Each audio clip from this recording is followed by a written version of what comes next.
Bienvenidos una vez más a nuestro estudio bíblico misiológico. Les habla su amigo Joe Garza y esta es la segunda entrega de la serie que aborda el libro de los Salmos. El título que nos ocupa en esta ocasión es Enséñanos a orar. Y el versículo tema dice, un día Jesús estaba orando en un lugar y cuando terminó, uno de sus discípulos le dijo, Señor, enséñanos a orar como Juan enseñó a sus discípulos. Esto se encuentra en Lucas capítulo 11, versículo 1. Aunque en la Biblia hebrea hay varias palabras para orar, nos vamos a centrar en la palabra del versículo que acabamos de leer. Cuando los discípulos le piden a Jesús que les enseñe a orar, se usa el vocablo proxeusomai, que viene de dos palabras. Pros, que significa hacia, como en un intercambio, y eusomai, que significa deseo u oración. O sea, que el significado correcto sería intercambio de deseos. Esto es muy importante porque estamos hablando de dos partes que expresan su deseo. Por un lado, Dios anhela que le conozcamos para que podamos confiar en Él y entonces decidamos seguir la senda que Él nos muestra. Por otro lado, el ser humano expresa sus deseos, sus ideas a Dios. Y esto tiene que ver con la palabra pistis, que es la que se utiliza para fe, confiar, confianza, creer y creencia en el Nuevo Testamento. Sí, la palabra clave es confiar, confiar en Dios. Y esto es crítico en nuestros días, cuando vivimos en una época en la que la gente ha decidido excluir a Dios de la ecuación de su vida.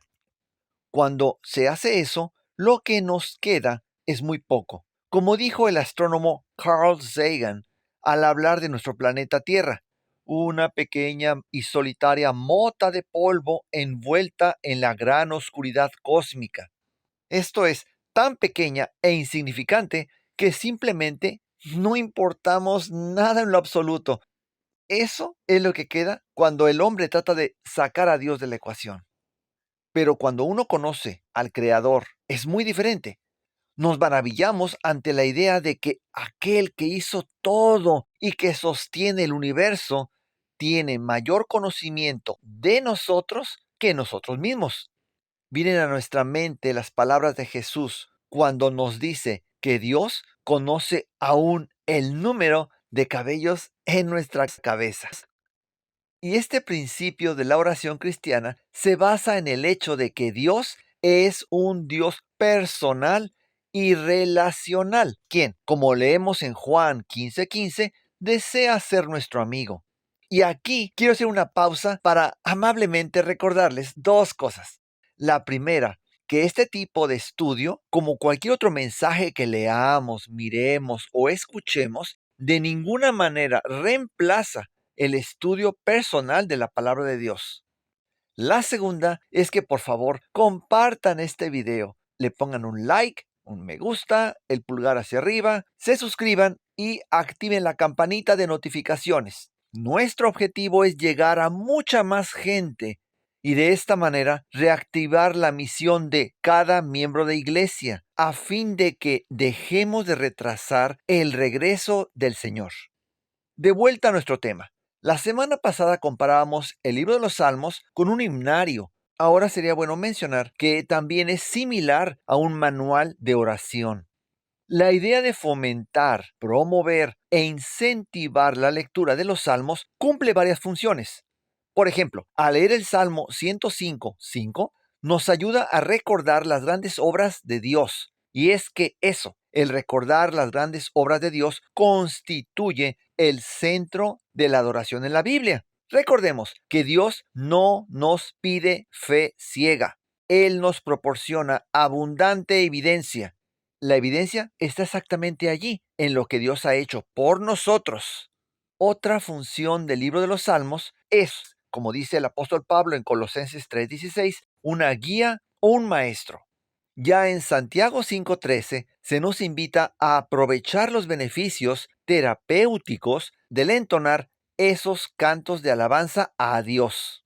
Si bien no tenemos la música de los salmos, podemos memorizar las palabras y hasta verbalizarlas siguiendo el ejemplo de Jesús. Hay una amplia gama de salmos. Hay muchos que son de agradecimiento pleno. Otros reflejan la sabiduría de Dios y la guía que Él nos proporciona. Otros apuntan a la manera en la que Él ha ido librando a su pueblo. Y en otros casos hay algunos que tratan de lamentos, ya sean individuales o colectivos. Y bueno, estos son algunos principios nada más. De hecho, hay otros tipos. Se habla de 5 principios para leer los salmos y estos, a su vez, se pueden aplicar al resto de la Biblia.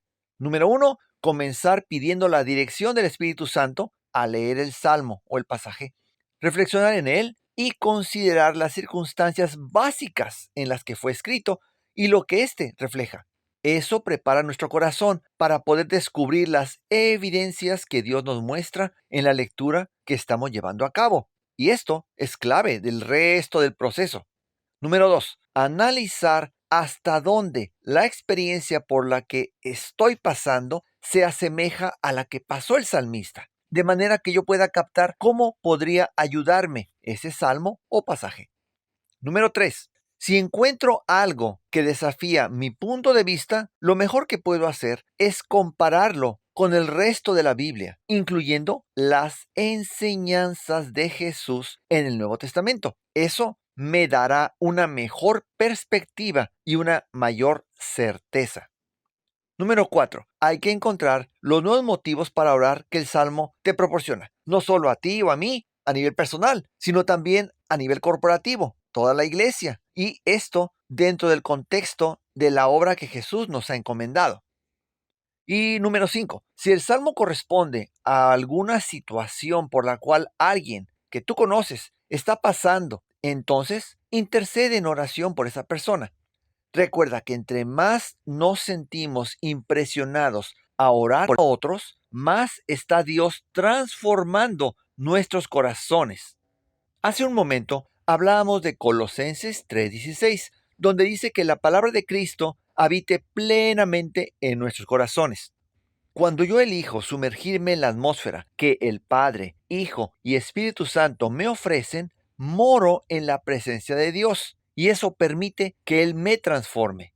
Mi conocimiento y confianza de Jesús van creciendo diariamente hasta que llega el punto en el que mi inmersión en el carácter del Padre, del Hijo y del Espíritu Santo sea completa e irrestricta. Y sí, ese sería el primer paso para recibir el amor de la verdad. La Biblia en general, los salmos en particular, son un recurso sin igual para ayudarnos a alcanzar ese objetivo. ¿Qué tendrían en común un estudiante, un atleta y un cristiano? Que los tres demostrarían su preparación al momento de la prueba. De la misma manera, nuestra confianza en Dios brilla cuando viene la prueba. Cabe señalar que de los 150 salmos, el número de los que incluyen algún tipo de queja sobrepasan a los que solo expresan gratitud o alabanza. Sí, hay más o menos 80 salmos que expresan algún tipo de queja. Y esto es porque, como habíamos dicho la semana pasada, los salmos integran emociones, experiencias muy humanas con la inspiración divina. Los salmos reflejan experiencias como las nuestras, en las que a veces uno ha llegado a preguntarse si realmente estamos caminando con Dios o no. Por ejemplo, en el Salmo 44 encontramos una secuencia interesante. Primero, se reconoce lo que Dios ha hecho en nuestro favor en el pasado. Luego, alterna afirmando la confianza en Dios con la descripción adversa para concluir diciéndole a Dios que despierte. Y esto no solamente nos habla del estado de ánimo del escritor del Salmo, sino también de Dios y cómo es que Él se relaciona con nosotros. Ya habíamos declarado antes que nada de lo que nosotros pensemos puede llegar a sorprender a Dios, porque Él nos conoce completa y absolutamente. Es más, Él permite que nuestras neuronas generen los pensamientos. Ya nosotros decidimos si son positivos o negativos. Pero todo es porque Él, en su gran amor, nos otorga esa libertad de escoger nuestro propio destino. Si nos concretáramos a los salmos que se leen en la iglesia, no alcanzaríamos a desarrollar la visión plena que obtenemos cuando leemos todo lo que el libro de Salmos nos proporciona. Este es un ejemplo de esos casos. Si no leemos todos los salmos, nuestra perspectiva de Dios va a ser más limitada. No vamos a alcanzar a comprender cuán accesible, paciente y amoroso es Dios. En otras palabras, la libertad. Bien podemos decir que la libertad de expresión no es tanto uno de los valores de la sociedad moderna, sino uno de los valores fundamentales del gobierno de Dios. De una manera indirecta, ese salmo refleja una posición que a veces nosotros tomamos también. ¿Cuántas veces, cuando enfrentamos una situación adversa, hemos llegado a pensar y aún a vocalizar: Señor, ¿por qué te estás tardando tanto? Ya, ven por nosotros. A veces no llegamos a alcanzar a comprender que nosotros mismos somos quienes estamos retrasando el regreso del Señor. Ahora, si encontrarse en una situación difícil es malo, mucho peor es llegar al grado de la desesperación. Este es el caso del Salmo 22, famoso porque parte de él fueron tanto palabras de Jesús, que él oró en la cruz, como parte de las cruentas realidades que él sufrió. Si bien de aquí podríamos sacar muchas presentaciones, la idea es concentrarnos en un punto clave que nos permite salir avantes y el cual es la confianza en Dios. En hebreo, la palabra emuná, que es, como ya habíamos dicho antes, la que se traduce como confianza, fidelidad, tener fe y creer. La confianza es lo que nos permite movernos del ¿por qué me has desamparado? ¿Por qué no me contestas? Al plano eterno, en el que aún aquellos que han muerto reconocerán que Dios estaba haciendo lo correcto. En otras palabras, la clave está en confiar en Dios por encima de cualquier situación, por más complicada que ésta parezca.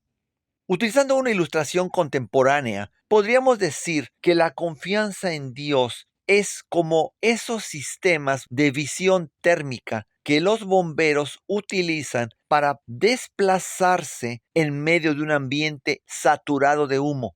Así nosotros ya no caminamos por lo que miramos, sino caminamos por medio de la confianza en Dios, como Pablo expresa esta idea en la segunda carta a los Corintios 5:7. Aquí cabría señalar que cuando oramos y decimos amén, lo que estamos diciendo es yo estoy de acuerdo. La palabra amén tiene que ver con la palabra emuná que mencionamos hace unos momentos. Y ese mismo término tiene que ver con emet, que es verdad en el idioma hebreo. Por eso es que cuando leemos los evangelios y vemos que dice que Jesús dijo, de cierto os digo, cuando vamos al idioma original, eso es amén, amén. Esa repetición de la palabra amén es lo que los traductores presentan como de cierto os digo, o ciertamente o verdaderamente. Si somos conscientes que cada vez que oramos estamos reconociendo que estamos de acuerdo con Dios, eso daría un matiz distinto a nuestras oraciones. Sí, la confianza en Dios nos eleva a Él, de manera que es posible decir, como menciona el salmista en el versículo 22, declararé tu nombre, o sea, tu carácter. O sea, voy a compartir tus bondades con mis hermanos. En medio de la congregación, o sea, de la iglesia, yo te alabaré. Aclaramos. La palabra congregación en griego es la palabra eclesia y de allí viene la palabra iglesia. Nuestros sentimientos y emociones van y vienen. No podemos permitirles que rijan nuestra mente. Dios nos dice que le amemos, no tanto con nuestras emociones o nuestros sentimientos, sino con toda nuestra fuerza, nuestro intelecto, nuestro ser. Por eso es que no está en solamente leer los salmos o repetirlos de manera como si fuera un rezo, sino más bien interiorizarlos. Recordar que cuando enfrentamos las tinieblas o el desánimo, hay que mirar hacia atrás, la última vez que vimos la luz, para que nos reorientemos espiritualmente hablando. Tengamos siempre presente que Dios nos acepta tal y como somos y en dónde estamos. Pero por su gracia, no nos deja allí. Nos muestra el camino, nos proporciona ayuda y evidencias para que creamos en Él. De manera que aunque no percibamos las cosas claramente, es importante mantener esto en nuestra mente cuando nos toque pasar por eventos o situaciones oscuras en la vida. Y siguiendo el patrón bíblico, es que Dios nos muestra el camino que nos saca del desánimo, la desesperación o la depresión. De allí nos lleva a tener tikva, que aunque nuestras Biblias en español traducen la palabra tikva como esperanza, significa mucho más. Ya me han escuchado utilizar esta palabra, tikva. Este término refleja certeza, seguridad, es más, una expectativa basada en la evidencia. Por eso es importante conocer toda la evidencia que Dios nos proporciona en su palabra y estar listos para reconocer lo que Él ha hecho en el pasado, que es la evidencia que se nos muestra ahora en nuestras vidas. Puede que estemos en dificultades como resultado de errores o simplemente porque vivimos en un mundo caído, pero al tener confianza en Dios, Él nos muestra la senda a la restauración que Él tiene preparada para nosotros. Y no solo nosotros, sino que Él quiere que juntos, Él y nosotros, seamos parte de esa solución. Esta trayectoria del desánimo e impaciencia a la confianza se muestra en el Salmo 13, aun cuando podemos sentir que Dios no nos está diciendo exactamente qué es lo que hemos de hacer en este momento, y eso puede que nos cause cierta angustia. Debemos entender que Él desea que crezcamos. Es como cuando un niño está aprendiendo a andar en bicicleta y sus padres piensan que ya debe dejar las rueditas entrenadoras. El niño se resiste porque está acostumbrado a la comodidad de tener esas rueditas de apoyo. Así nosotros, al crecer, tenemos que aprender a confiar en Dios y a procesar lo que hemos aprendido, lo que hemos leído, y no a solamente estar esperando que Dios nos dé empujoncitos o nos sople la respuesta cada vez que enfrentamos un dilema.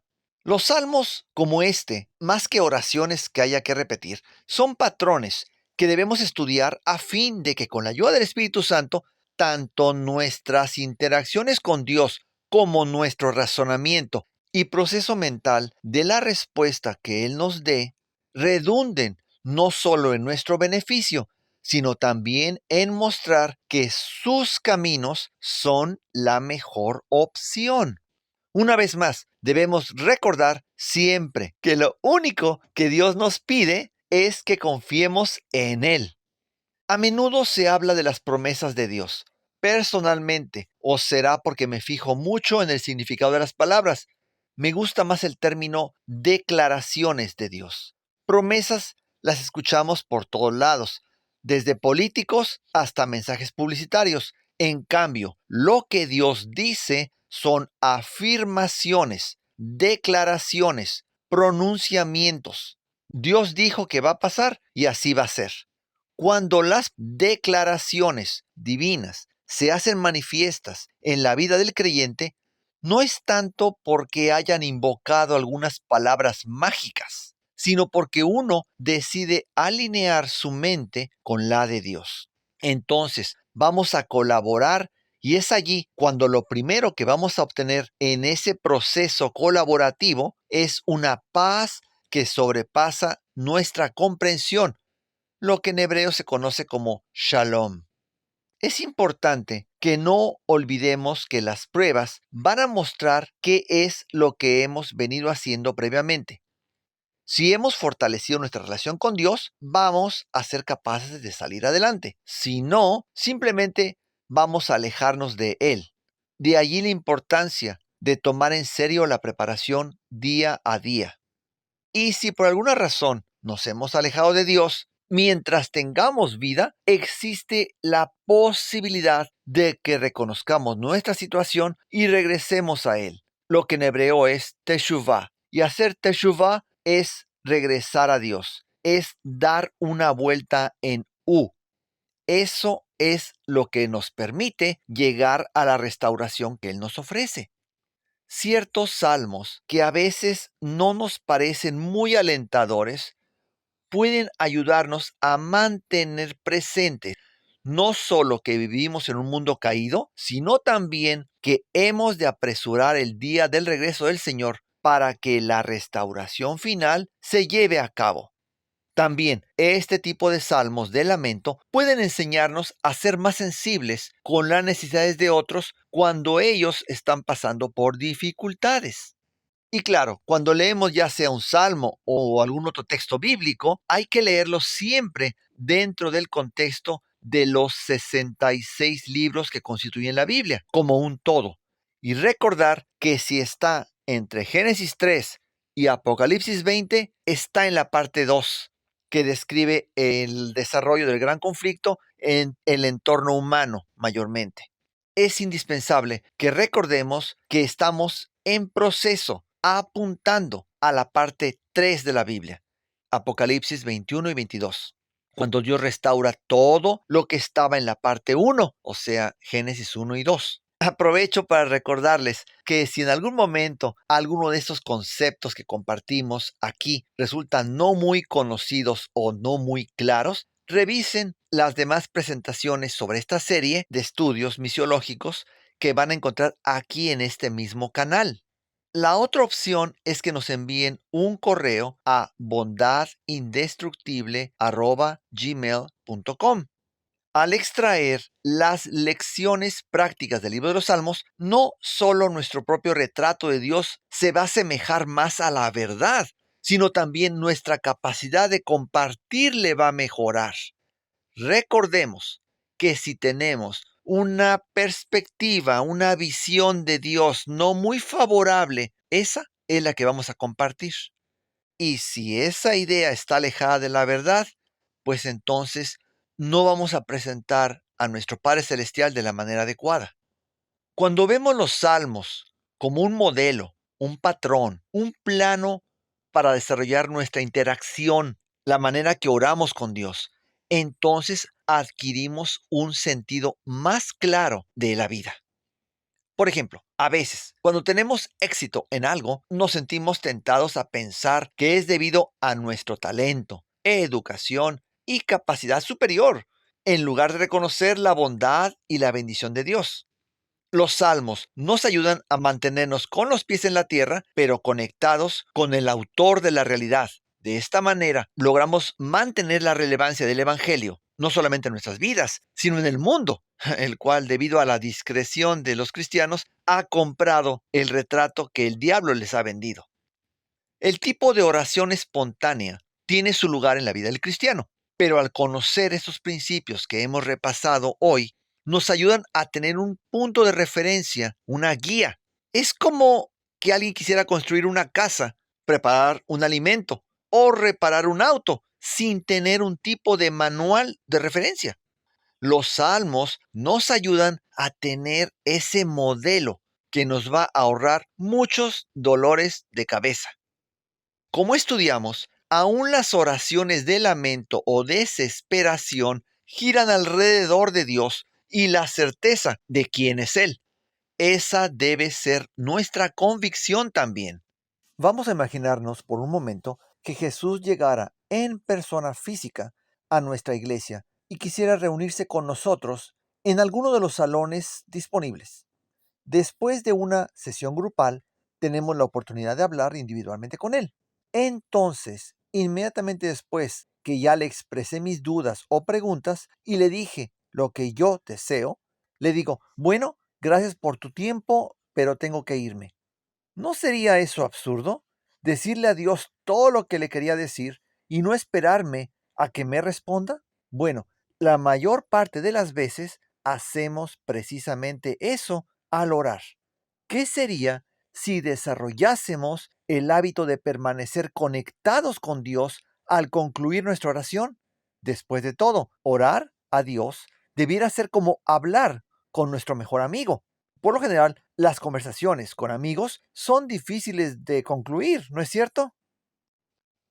No olvidemos que nuestro Padre Celestial está listo y más que dispuesto a recibirnos como sus amigos.